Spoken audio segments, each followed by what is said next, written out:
Good morning, student. Now today is my topic variation and inheritance.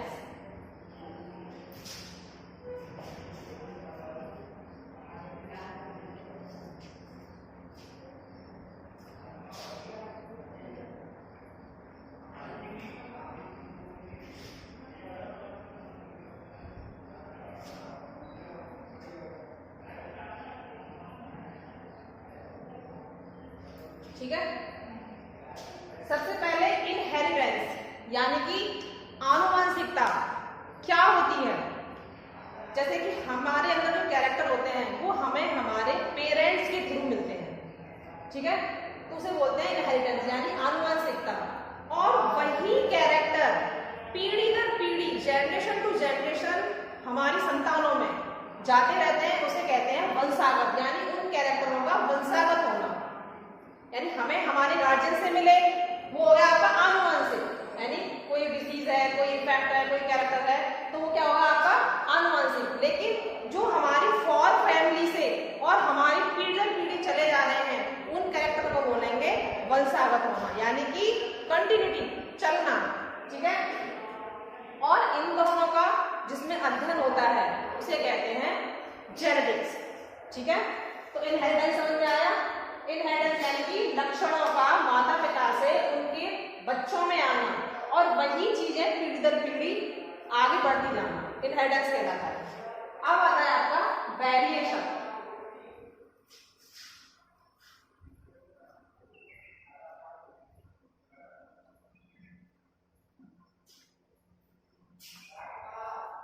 Variation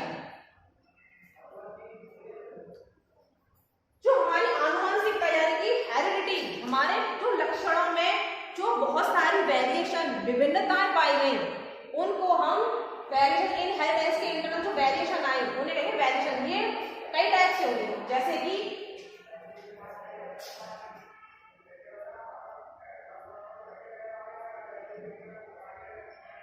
variation ये आपकी 2 type की होती है। As per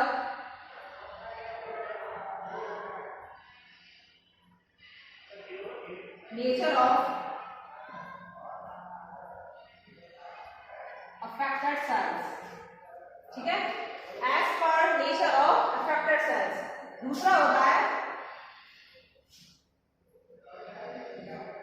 as per degree of difference produced, ठीक है, as per nature of affected sales. और दूसरा होता है as per degree of difference produce, यानी कि ये तो आपका नेचुरली है, नेचुरल मतलब प्राकृतिक, और ये इसकी अपोज होता है जो एक्सटर्नल मॉर्फोलॉजी होती है, ये एक्सटर्नल होता है, और ये आपका कैसा है, ये इंटरनल। ये आपका 2 टाइप से होते हैं।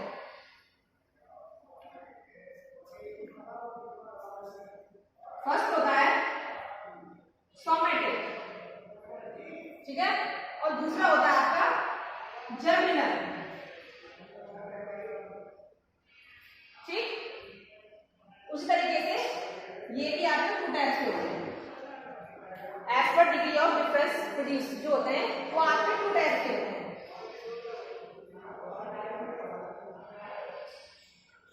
कंटिन्यूअस और डिसकंटिन्यूअस,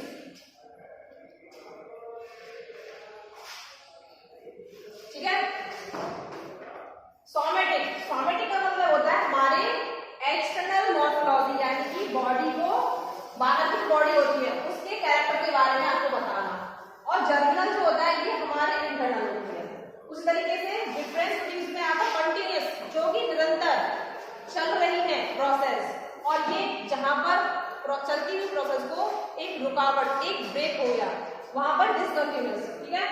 ये जो आपके होते हैं ये फॉर्मेटिव जो होते हैं, ये कई टाइप्स के हो सकते हैं। जैसे कि फर्स्ट है आपका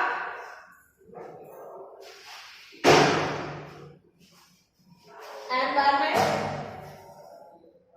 सेकंड है use and unused, organ. Third है आपका कॉन्शियस फैक्ट।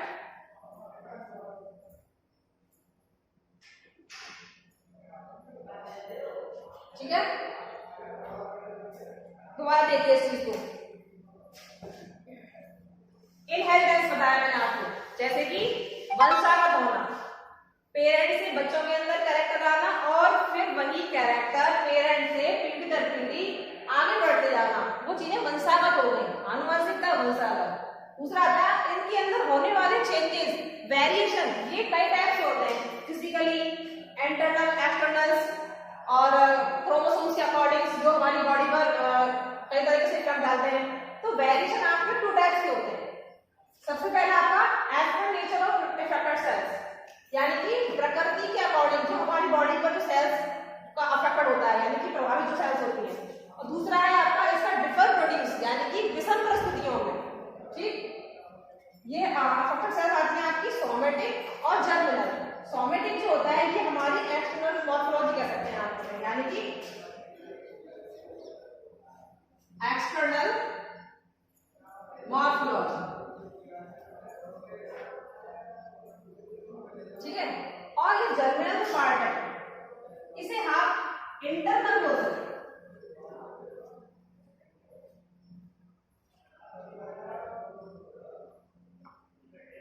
ओके, और डिफरेंस वाला कंटिन्यूस और डिसकंटिन्यूस, निरंतर चलने वाली प्रोसेस और कहीं पर रुकावट आ गई वाली प्रोसेस।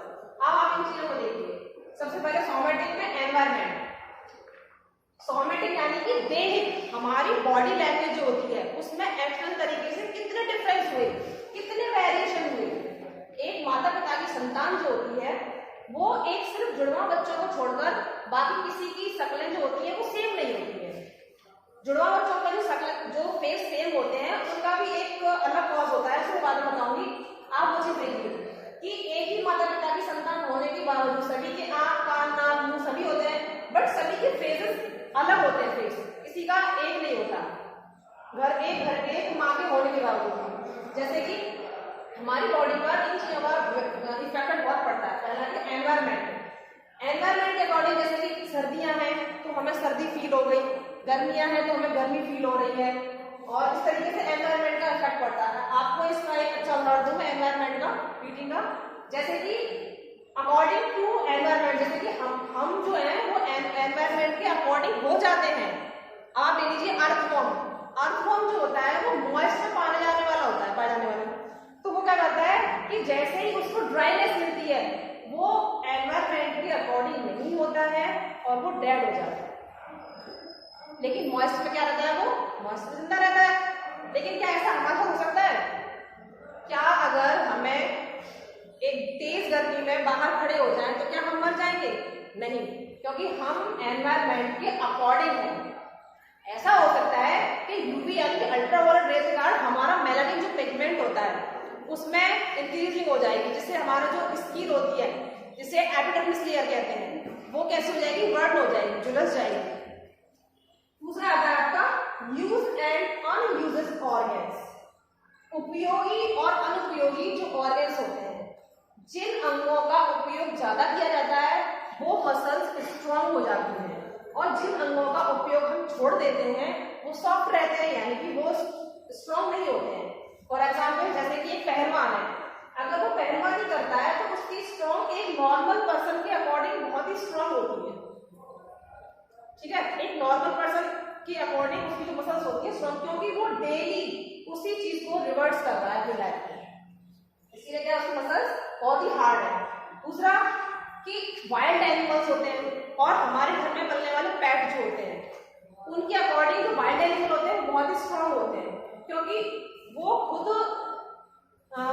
सर्वाइव करते हैं अपने फूड के लिए, खुद शिकार करते हैं, तब जाकर उन्हें खाना मिलता है। लेकिन हमारे घरों में पलने वाले जो पेट होते हैं वो हम उन्हें खुद प्रोवाइड कराते हैं खाना, तो वो कैसे होंगे? वो इतने हार्ड नहीं होंगे, वो इतने स्ट्रांग नहीं होंगे। जितना भी वाइल्ड एनिमल स्ट्रांग होते हैं उसके अकॉर्डिंग वो इतने स्ट्रांग नहीं होंगे। तो ये आपका आ गया आपका यूज एंड अनयूज्ड ऑर्गन्स है। दूसरा होता है आपका थर्ड कॉन्शियस इफेक्ट। कॉन्शियस का मतलब होता है कि अपने ही प्रति अपने आप को बहुत ज्यादा बहुत ज्यादा, जैसे कि अभी किसे बोलते हैं, कॉन्शियस मतलब होता है अभिज्ञ, अपने आप पर कुछ ज्यादा ध्यान देना। जैसे कि छोटा बेबी है, छोटा बेबी जब मतलब छोटा होता है तो वो इतना अपने आप में मतलब कॉन्शियस नहीं होता है, लेकिन जैसे जैसे बड़ा होता है, आसपास के एनवायरनमेंट को देखता है, लोगों को देखता है, तो उसी तरीके से वो अपने आप को ढालने लगता है। लाइक जैसे कि मैं कैसा लग रहा हूँ, मुझे अपने ड्रेसिंग सेंस ऐसा रखना चाहिए, अपने बालों का ऐसा रखना चाहिए, एक छोटा बेबी नहीं समझता, लेकिन जैसे ही वो उसकी एज बढ़ती है वो कॉन्शियस होता जाता है अपने आप में, यानी अपने आप को चेंजेस करता है दूसरों को देखकर कि ये चीजें अच्छी है, इसे मैं अपने अंदर लेके आऊं मैं, किसे कहते हैं कॉन्शियस, यानी कि दूसरा वर्ड में इसका, चीन के अंदर जो लेडी होती है वो लोहे की सूच पहनती है, कैन यू बिलीव दैट? लोहे की सूच से उनके जो पैर होते हैं वो छोटे हो जाते हैं, वहां की लेडी से समझती है कि छोटे पैर रखना एक बहुत ही ब्यूटीनेस की सिम्टम्स होते हैं। एक भीलवाड़ा प्रजाति यानी कि जिसे आदिवासी जाति भी कहते हैं, उसमें फीमेल्स क्या करती है, अपने गले में, नेक में लोहे के पाइप डालती है। वहां पर ये ट्रेड है फीमेल्स के अंदर कि उनकी नेक जितनी लंबी होगी वो उतनी ही ब्यूटीनेस उनके अंदर आएगी, उतनी ही अच्छी लगेगी वो। ठीक है, तो ये क्या हो गया आपको कॉन्शियस, यानी ये हमारे साथ किसके अंदर आ गए, फॉर्मेटिव, यानी बाहरी वातावरण के अकॉर्डिंग हमारी बॉडी में चेंजेस आए, किसके अकॉर्डिंग आ गए, एनवायरमेंट, यूजर्स एंड अनयूजर्स और कॉन्शियस इफेक्ट। ये स्किन हुए, इनको हमने देखा अपनी आंखों से, लेकिन जो इंटरनल इफेक्ट होते हैं हम उन्हें सिर्फ समझ सकते हैं, देख नहीं सकते। दूसरा आता है आपका नेक्स्ट, जर्मिनल का मतलब होता है इंटरनल। अब इसमें क्या होता है, आपकी जैसे कि क्रोमोसोम्स के अकॉर्डिंग बॉडी में आए जाने वाले बहुत सारे चेंजेस जो होते हैं, जैसे कि जब बेबी को ऑटोसोम्स और सेक्स लिंक्ड क्रोमोसोम्स का दोनों का डोनेशन होता है, आपस में दोनों क्रोमोसोम्स डोनेट करते हैं, डिवीजन करते हैं, तब क्या होता है कि उसमें कुछ कमियां हो जाती हैं, जैसे कि ज्यादा क्रोमोसोम्स हो गए, कम क्रोमोसोम्स हो गए, तो ये क्या है इसमें, इसलिए इंटरनल आ गई। यानी इन चीजों को हमें तभी पता पड़ेगा जब बेबी एक बढ़ेगा, छोटे से बड़ा होगा, तभी समझ आएगा हमें इसके इंटरनल, यानी कि ये क्या है, जर्मिनल का मतलब होता है इंटरनल। जैसे कि अब इन चीजों को बायोटेक्नोलॉजी के द्वारा दूर किया जा सकता है, पहले ये चीज नहीं थी, लेकिन अब हम इनको माँ के गर्भ में ही दूर कर सकते हैं। उसके लिए क्या है, बायोटेक्नोलॉजी के अकॉर्डिंग अब ये पता लगा सकता है कि बच्चे में कोई प्रॉब्लम तो नहीं है। ठीक है, दूसरा आता है आपका as per degree of difference producers, यानी कि कंटिन्यूअस और डिसकंटिन्यूअस। सबसे पहले कंटिन्यूअस, यानी कि जो प्रोसेस चल रही है, जैसे कि पेरेंट्स से उत्पन्न होने वाली उनकी ऑफस्प्रिंग यानी कि संतान है, जो माँ बाप के जैसे कि टॉल है, तो जरूरी है कि उनका बच्चा टॉल ही हो, डॉर्फ भी हो सकता है या टॉल भी हो सकता है। ये कंटिन्यूट यानी कि एक प्रोसेस चल रही है, उनकी आंखों का रंग कैसा है, उनके बच्चे का रंग, आंखों का रंग कैसा है, उनका कलर कैसा है, उनके बच्चों का कलर कैसा है, ये क्या है, एक कंटिन्यूटी चल रही है प्रोसेस।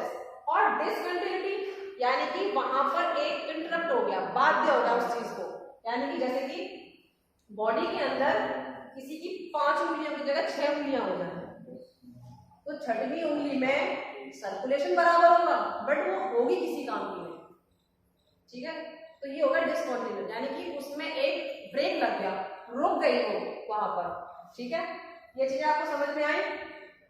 चलिए मैं दोबारा बताती हूँ शॉर्ट टाइम में। वेरिएशन यानी कि विभिन्नताएं, जो कि हमारी बॉडी के इंटरनल चेंजेस होती रहती है। ठीक है, ये 2 टाइप्स की होती है, अफेक्टेड सेल्स और डिफरेंट डिजीजेस। ये आपकी 2 टाइप्स की होती है, सोमेटिक और जर्मिनल। सोमेटिक का मतलब होता है बाहरी और जर्मिनल का मतलब होता है इंटरनल। कितनी बात समझ में आई? आप इसको पहले क्लियर करते हैं। सोमेटिक जैसे कि एनवायरनमेंट है, इसमें भी बहुत सारे टाइप्स होते हैं, जैसे कि लाइट हो गई, वाटर हो गया, बहुत सारी चीजें। ठीक है, एनवायरनमेंट तो है ही है, अब उसके अकॉर्डिंग होना, एनवायरनमेंट के अकॉर्डिंग होना, जैसे मैंने आपको बताया अर्थवॉर्म या ह्यूमन, अर्थवॉर्म एनवायरनमेंट के अकॉर्डिंग नहीं हो सकता, वो किसके अकॉर्डिंग होता है, मॉइस्ट के अकॉर्डिंग होता है, वो एनवायरनमेंट के अकॉर्डिंग नहीं हो सकता। लेकिन हमारे ऊपर कोई फर्क नहीं पड़ेगा इन चीजों का। ठीक, दूसरा है यूजेस एंड अनयूजेस ऑर्गन्स, किस ऑर्गन्स का यूज करना है और किस ऑर्गन का यूज नहीं करना है, या ज्यादा बोला है उसका रीजन। कॉन्शियस इफेक्ट, किसी चीज के प्रति अभिज्ञ होना, अपने आप में अपने आप को बहुत ज्यादा कॉन्शियस करना, अभिज्ञ करना, ठीक।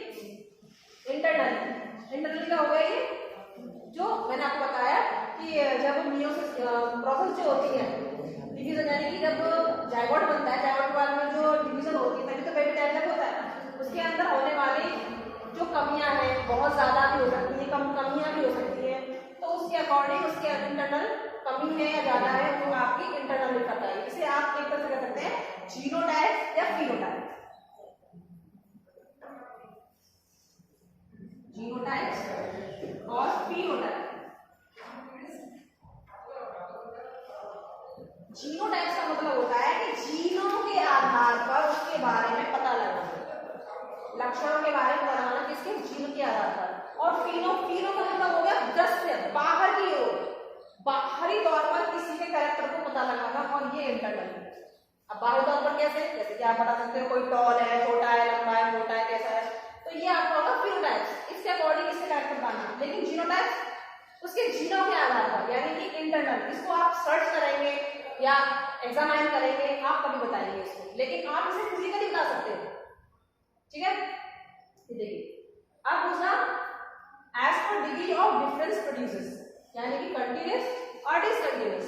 कंटिन्यूस का मतलब जो प्रोसेस चल रही है उसमें कोई कमी नहीं है, ठीक। जैसे पेरेंट्स है वही इफेक्ट बच्चों में आ रहा है कैरेक्टर, और डिसकंटिन्यूस जहां पर कोई चीज इंटरप्ट हो गई, बाध्य हो गई, ठीक है। यानी कि जैसे बताया मैंने आपको, एक हाथ में उंगलियों का ज्यादा होना, और उसके बाद में क्या बोलते हैं मेलानिन की वजह से, जैसे माँ का कलर डाउन है या एवब है, उनकी संतानों का कलर किस तरीके से है, तो ये आपका नीचे जा रहा है। इतना समझ में आया वेरिएशन? चलो ठीक है, दूसरा बात करते हैं।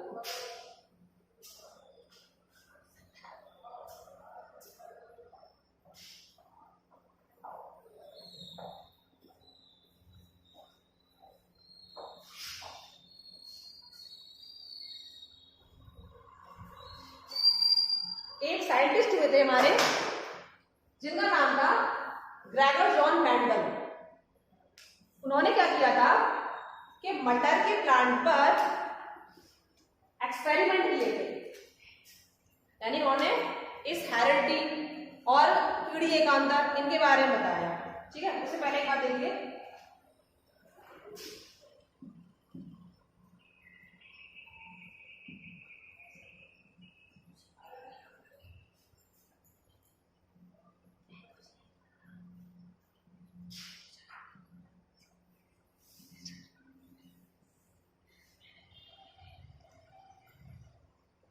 हेरिडेबल इफेक्ट एंड सेक्सुअल रिप्रोडक्शंस, यानी कि वंशागत के आधार पर जो लैंगिक प्रजनन जो है वो स्टार्टिंग से यही नेचुरल चीज है, यानी कि ये जो सेक्सुअल प्रोसेस है यही प्रोसेस चली आ रही है अभी तक, जो जर्मिनेट हो रही है बच्चों को पैदा करने का जो था, अब तक यही प्रोसेस चली आ रही है, लेकिन अब असेक्सुअल भी हो गया है।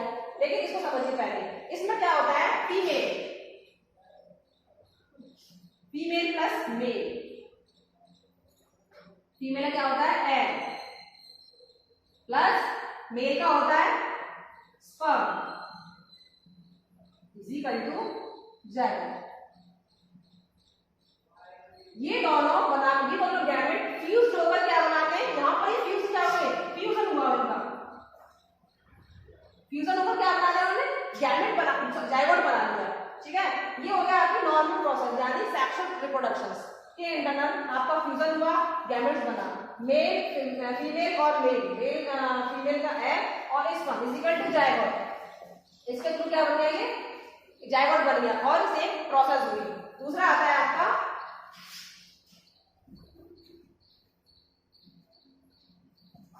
हेरिडेबल इफेक्ट एंड asexual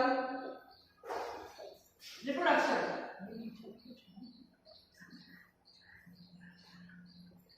ठीक है। ये क्या है, इसे हम एक तरीके से क्लोन कह सकते हैं,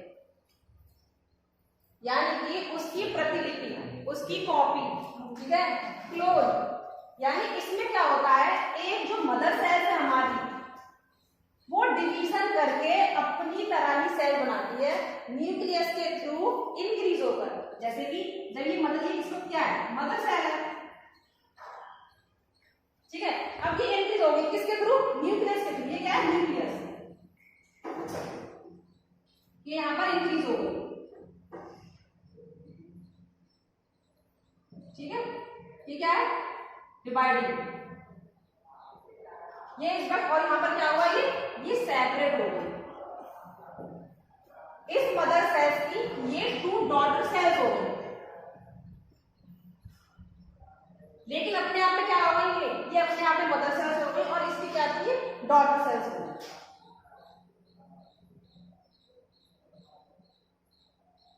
तो इस बार ये क्या है, ये क्लोन है, यानी कि इसमें कोई भी चेंजेस नहीं आए, कोई भी वेरिएशन नहीं हुआ, ये जैसी थी इसकी संतान है वैसी ही हुई।